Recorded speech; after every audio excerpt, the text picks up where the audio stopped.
بسم اللہ الرحمن الرحیم۔ السلام علیکم۔ حضرت امام جعفر صادق علیہ السلام سے منقول ہے کہ حضرت ادریس علیہ السلام کی پیغمبری کی ابتدا یوں ہوئی کہ ان کے زمانہ میں ایک ظالم بادشاہ تھا۔ ایک روز وہ سیر و تفریح کے لیے نکلا۔ اس کا گزر ایک زمین سرسبز پر سے ہوا جو اللہ تعالیٰ کے ایک خالص مومن کی زمین تھی، جس نے دین باطل کو ترک کر کے اہل باطل سے بیزاری اور علیحدگی اختیار کر لی تھی۔ بادشاہ کو وہ زمین پسند آئی۔ وزیروں سے پوچھا یہ کس کی زمین ہے؟ انہوں نے بتایا کہ فلاں مومن کی ہے جو آپ کی رعایا میں سے ہے۔ بادشاہ نے اس کو بلوایا اور اس سے زمین کی خواہش کی۔ اس نے کہا میرے بال بچے تجھ سے زیادہ اس زمین کے محتاج ہیں۔ بادشاہ نے کہا اس زمین کی قیمت لے کر مجھے دے دو۔ اس نے کہا نہ میں فروخت کروں گا اور نہ یوں ہی بلا قیمت دوں گا، اس کا ذکر ہی چھوڑ دو۔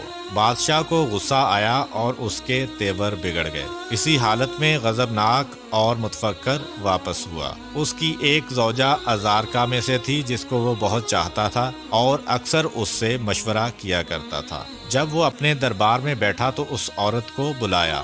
اس عورت نے بادشاہ کو بہت غضبناک دیکھا۔ پوچھا اے بادشاہ کون سا ایسا معاملہ ہوا ہے کہ آپ اس قدر غصے میں ہیں؟ بادشاہ نے زمین کا قصہ اس سے بیان کیا۔ اس عورت نے کہا اے بادشاہ غم وہ کرتا ہے اور غصے میں پیچ و تاب وہ کھاتا ہے جس کو انتقام و تغیر کی طاقت نہیں ہوتی۔ اگر تو اس کو بغیر کسی ہیلے کے قتل نہیں کرنا چاہتا تو میں اس کے مار ڈالنے کی تدبیر و ہیلا کرتی ہوں کہ زمین بھی تیرے قبضے میں آ جائے اور رعایا کے نزدیک اس کے قتل کے بارے میں تجھ پر کوئی الزام بھی نہ رہے۔ بادشاہ نے پوچھا وہ کون سی تدبیر ہے؟ اس نے کہا کہ ازارکا کی ایک جماعت اس کے پاس بھیجتی ہوں کہ اس کو پکڑ لائیں اور تیرے سامنے گواہی دیں کہ وہ تیرے دین سے پھر گیا ہے۔ اس طرح آپ اس کو قتل کر کے اس کی زمین پر قابض ہو سکتے ہیں۔ بادشاہ نے کہا اچھا ایسا ہی کرو۔ ازارکا میں سے کچھ اشخاص اس عورت کے دین پر تھے جو مومنین کا قتل حلال جانتے تھے۔ اس نے ان کو طلب کیا۔ انہوں نے بادشاہ کے سامنے گواہی دی کہ وہ بادشاہ کے دین سے منحرف ہو گیا ہے۔ یہ سن کر بادشاہ نے اس کو قتل کرا دیا اور اس کی زمین پر قابض ہو گیا۔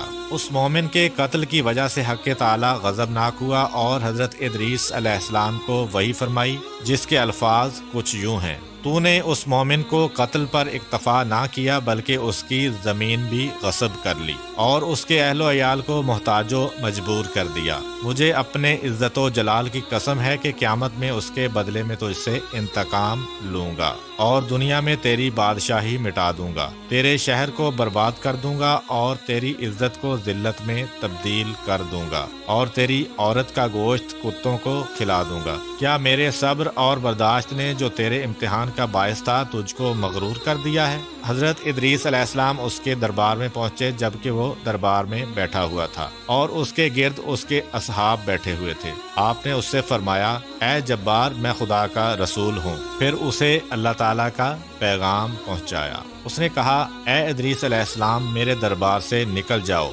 میرے ہاتھ سے اپنی جان نہ بچا سکو گے۔ پھر اس عورت کو بلایا اور ادریس علیہ السلام کی گفتگو بیان کی۔ اس نے کہا ادریس علیہ السلام کے خدا کی رسالت سے خوف مت کر، میں کسی کو بھیج کر ادریس علیہ السلام کو قتل کرائے دیتی ہوں تاکہ اس کے خدا کی رسالت باطل ہو جائے۔ بادشاہ نے کہا ایسا ہی کر۔ حضرت ادریس علیہ السلام کے پیروکاروں میں سے چند اصحاب تھے جو ان کی مجلس میں حاضر ہوا کرتے تھے۔ حضرت ادریس علیہ السلام نے ان کو بھی آگاہ کر دیا تھا جو کچھ خدا نے ان کو وحی کی تھی اور جو پیغام انہوں نے بادشاہ کو پہنچایا تھا۔ وہ حضرت ادریس علیہ السلام کے بارے میں خوفزدہ ہوئے کہ اب حضرت علیہ السلام کو وہ سب قتل کر دیں گے۔ اس عورت نے ازارکا کے 40 آدمیوں کو ادریس علیہ السلام کو قتل کرنے کے لیے بھیجا۔ وہ حضرت ادریس علیہ السلام کے جائے قیام پر آئے جہاں وہ اپنے اصحاب کے ساتھ بیٹھا کرتے تھے، لیکن ان کو وہاں نہ پایا اور واپس چلے گئے۔ حضرت ادریس علیہ السلام کے دوستوں نے دیکھا کہ وہ حضرت علیہ السلام کے قتل کے ارادہ سے آئے تھے تو وہ سب بکھر گئے اور ادریس علیہ السلام سے ملاقات کر کے ان ظالموں کے ارادے سے آگاہ کیا کہ آج 40 اشخاص آپ کے قتل کے ارادے سے آئے تھے اور آپ ہوشیار رہیے گا بلکہ اس شہر سے ہی چلے جائیے۔ حضرت ادریس علیہ السلام اسی روز اپنے اصحاب کو لے کر شہر سے باہر نکل گئے۔ صبح کو خدا سے دعا کی کہ پالنے والے تو نے مجھے اس ظالم کے پاس بھیجا، میں نے تیرا پیغام اس کو پہنچایا، اس نے مجھے قتل کی دھمکی دی اور اب مجھے مار ڈالنے کے در پے ہے۔ خدا نے وحی فرمائی کہ تم اس سے علیحدہ رہو، مجھے اس کے ساتھ چھوڑ دو۔ مجھے اپنی عزت کی قسم ہے کہ میں اپنا حکم اس پر جاری کروں گا اور تمہاری بات اور اپنی رسالت سچ کر دکھاؤں گا۔ ادریس علیہ السلام نے عرض کی، پالنے والے میری ایک حاجت ہے۔ خدا نے فرمایا، بیان کرو، میں تمہاری حاجت بر لاؤں گا۔ عرض کی، جب تک میں نہ عرض کروں ان پر بارش نہ ہو۔ خدا نے فرمایا، اے ادریس علیہ السلام، ان کے شہر تباہ ہو جائیں گے اور لوگ بھوکے مر جائیں گے۔ ادریس علیہ السلام نے کہا، جو کچھ ہو میری تو یہی التجا ہے۔ خدا نے فرمایا، اچھا، منظور ہے، جب تک تم دعا نہ کرو گے ان کے لیے بارش نہ ہوگی، اور میں سب سے زیادہ اپنے عہد کو پورا کرنے کا سزاوار ہوں۔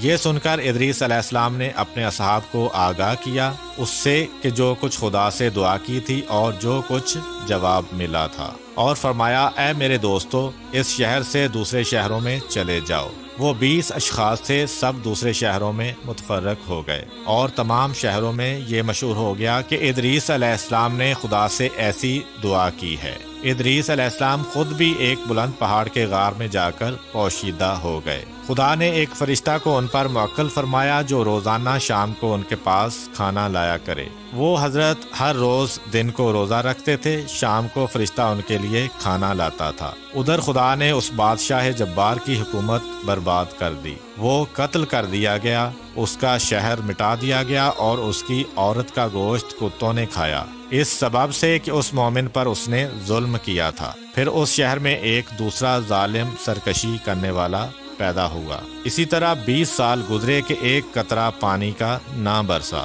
اس شہر والے سخت تکلیف و اذیت میں مبتلا ہو گئے، ان کے حالات بہت خراب ہو گئے، وہ دوسرے دور دور تک کے شہروں سے سامان خوراک لانے لگے۔ جب ان کا حال بہت تباہ ہو گیا تو انہوں نے آپس میں مشورہ کیا کہ یہ بلا جو ہم پر نازل ہوئی ہے اس سبب سے ہے کہ ادریس علیہ السلام نے خدا سے دعا کی ہے، خدا سے دعا کی ہے کہ جب تک وہ نہ چاہیں آسمان سے بارش نہ ہو، اور وہ ہم سے پوشیدہ ہو گئے ہیں۔ ان کا پتہ ہم کو نہیں معلوم، لیکن خدا ہمارے اوپر ان سے بہت زیادہ مہربان ہے، لہٰذا ہم کو چاہیے کہ خدا کی بارگاہ میں توبہ کریں کہ اس شہر اور اس کے گرد و نواح میں پانی برسائے۔ غرض کہ انہوں نے موٹے کپڑے پہنے اور اپنے سروں پر خاک ڈال لی، اور خاک پر کھڑے ہو کر خدا کی بارگاہ میں گریہ و زاری اور توبہ و استغفار کرنے لگے۔ خدا کو ان پر رحم آیا اور ادریس علیہ السلام پر وحی فرمائی کہ تمہارے شہر والے مجھ سے توبہ و استغفار اور فریاد و زارسی کر رہے ہیں،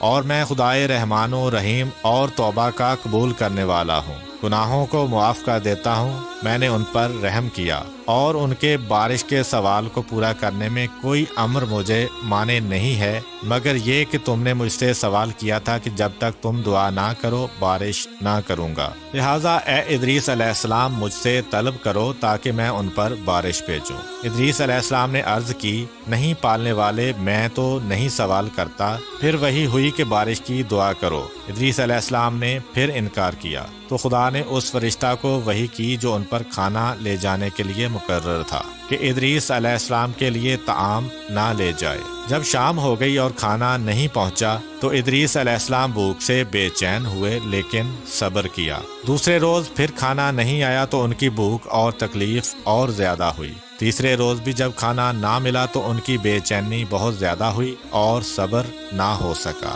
خدا کی بارگاہ میں مناجات کی کہ پالنے والے، قبل اس کے کہ میری جان میرے جسم سے تو نکالے، میری روزی تو نے بند کر دی۔ تو خدا نے وہی فرمائی کہ اے ادریس علیہ السلام، 3 روز کھانا نہ ملنے سے فریاد کرنے لگے ہو، لیکن اپنے شہر والوں کی بھوک اور تکلیف کی 20 سال تک تم کو متعلق پرواہ نہیں ہوئی۔ میں نے تم کو بتایا کہ وہ بہت تکلیف و مصیبت میں مبتلا ہیں، میں نے ان پر رحم کیا اور میں نے خواہش کی کہ تم بارش کی دعا کرو تاکہ میں ان کے لیے پانی برساؤں، لیکن تم نے دعا کرنے سے بخل کیا، اس لیے میں نے تم کو بھوک کا مزہ چکھایا جس سے تم کو صبر نہ ہو سکا اور فریاد کرنے لگے۔ اب اس غار سے باہر نکلو اور اپنی روزی تلاش کرو، میں نے تم کو تمہارے حال پر چھوڑ دیا ہے کہ خود اپنی روزی کی فکر کرو۔ یہ سن کر حضرت ادریس علیہ السلام پہاڑ سے نیچے آئے تاکہ کہیں سے کچھ کھانے کو ملے اور بھوک کی تکلیف دور ہو۔ شہر کے قریب پہنچے تو ایک گھر سے دھواں نکلتے ہوئے دیکھا۔ وہاں پہنچے تو دیکھا کہ ایک ضعیفہ نے 2 روٹیاں پکائی ہیں اور آگ پر سینک رہی ہے۔ اس سے فرمایا کہ مجھے کھانے کو دو کہ بھوک سے میرے جسم میں سے طاقت ختم ہو رہی ہے۔ اس عورت نے کہا، اے بندہ خدا، ادریس علیہ السلام کی بد دعا نے ہمارے پاس اتنا نہیں رہنے دیا ہے کہ کسی اور کو کھلائیں، اور قسم کھائی کہ ان 2 روٹیوں کے سوا کچھ اور نہیں ہے۔ جاؤ اس شہر کے علاوہ کسی اور شہر میں روزی تلاش کرو۔ ادریس علیہ السلام نے کہا، اتنی روٹی تو دے دو کہ میں اپنی جان بچا لوں اور میرے پیروں میں چلنے کی طاقت آ جائے۔ اس نے کہا، یہی 2 روٹیاں ہیں، ایک میرے لیے اور ایک میرے بچے کے واسطے۔ اگر اپنی روٹی تم کو دے دوں تو خود مرتی ہوں، اور اگر اپنے بچے کے حصہ کی دے دوں تو وہ مر جائے گا، اور کچھ نہیں ہے کہ جو تم کو دوں۔ ادریس علیہ السلام نے کہا، تمہارا لڑکا چھوٹا ہے، اس کے لیے آدھی روٹی کافی ہوگی، آدھی میرے واسطے کافی ہے، جس کے سبب زندہ رہ پاؤں گا۔ عورت نے اپنے حصہ کی روٹی کھا لی اور دوسری روٹی ادریس علیہ السلام اور لڑکے میں تقسیم کر دی۔ لڑکے نے جب دیکھا کہ ادریس علیہ السلام اس کے حصہ کی روٹی میں سے کھا رہے ہیں تو رونے لگا اور اس قدر مضطرب ہوا کہ مر گیا۔ عورت بولی کہ اے شخص، تو نے میرے بیٹے کو مار ڈالا۔ حضرت ادریس علیہ السلام نے فرمایا، گھبرا مت، میں اس کو خدا کے حکم سے زندہ کیے دیتا ہوں۔ یہ کہہ کر لڑکے کے دونوں بازو اپنے دونوں ہاتھوں سے پکڑ کر بولے کہ اے روح جو اس فرزند کے جسم سے نکل چکی ہے، بحکم خدا پھر اس کے بدن میں واپس آ جا۔ میں ادریس علیہ السلام ہوں، خدا کا پیغمبر۔ وہ لڑکا فوراً زندہ ہو گیا۔ عورت نے جو یہ دیکھا بولی، میں گواہی دیتی ہوں کہ آپ ادریس پیغمبر علیہ السلام ہیں، اور باہر نکل کر شور مچانے لگی کہ شہر والوں مبارک ہو اور تکلیف و مصیبت سے نجات کی خوشخبری ہو کہ ادریس علیہ السلام تمہارے شہر میں آ گئے۔ حضرت ادریس علیہ السلام وہاں سے نکل کر اس ظالم بادشاہ اول کے مقام پر پہنچے جو ایک ٹیلا پر تھا۔ پھر ان کے پاس شہر والوں کا ایک گروہ آیا اور کہا، اے ادریس علیہ السلام، اس 20 سال میں آپ کو ہم پر رحم نہ آیا کہ ہم ایسی تکلیف و مصیبت میں مبتلا ہیں اور بھوکے مر رہے ہیں، لہٰذا دعا کیجئے کہ خدا بارش کر دے۔ ادریس علیہ السلام نے کہا، اس وقت تک دعا نہ کروں گا جب تک یہ تمہارا بادشاہ جبار اور تمہارے شہر والے ننگے پیر اور پیدل میرے پاس آ کر التجا نہ کریں۔ جب بادشاہ نے ادریس علیہ السلام کا یہ کلام سنا تو 40 آدمیوں کو انہیں گرفتار کرنے کے لیے بھیجا۔ وہ جب ادریس علیہ السلام کے پاس پہنچے تو حضرت علیہ السلام نے ان پر نفرین کی اور وہ سب مر گئے۔ بادشاہ نے جو یہ ماجرا سنا تو 500 آدمیوں کو ان کی گرفتاری کے لیے بھیجا۔ انہوں نے ادریس علیہ السلام سے آ کر کہا، ہم اس لیے آئے ہیں کہ آپ کو بادشاہ کے پاس لے چلیں۔ حضرت ادریس علیہ السلام نے فرمایا کہ ان 40 آدمیوں کو دیکھو جو تم سے پہلے مجھے لے جانے کے لیے آئے تھے کہ کس طرح مرے ہوئے پڑے ہیں۔ اگر تم لوگ واپس نہ جاؤ گے تو تمہارا بھی یہی حشر ہوگا۔ انہوں نے کہا، اے ادریس علیہ السلام، 20 سال سے ہم کو بھوک میں مبتلا کر رکھا ہے اور اب ہم پر نفرین کرتے ہو، تمہارے دل میں رحم نہیں ہے؟ ادریس علیہ السلام نے فرمایا، میں اس جبار کے پاس نہیں جاؤں گا اور نہ بارش کی دعا کروں گا جب تک وہ اور تمام شہر والے پیادہ اور ننگے پیر میرے پاس نہ آئیں گے۔ یہ سن کر وہ لوگ بادشاہ کے پاس واپس گئے اور ادریس علیہ السلام کا قول بیان کیا اور التجا کی تو وہ اہل شہر کے ساتھ ادریس علیہ السلام کے پاس آیا اور سب نے کھڑے ہو کر عاجزی سے التجا کی کہ وہ خدا سے بارش کی دعا کریں۔ ادریس علیہ السلام نے منظور کیا اور خدا سے دعا کی کہ بارش کرے۔ اسی وقت آسمان پر ابر آیا، بجلی چمکنے لگی اور بادل گرجنے لگے اور بارش شروع ہو گئی، اور اس حد تک پانی برسا کہ ان کو غرق ہونے کا گمان ہوا، اور جلد وہ سب اپنے اپنے گھروں کو واپس چلے گئے۔ امید کرتا ہوں کہ آپ کو آج کی ویڈیو اچھی لگی ہوگی۔ اگر آپ کو ہماری ویڈیو اچھی لگی ہے تو ویڈیو کو لائک کریں اور اپنے دوستوں کے ساتھ شیئر بھی کریں۔ ملتے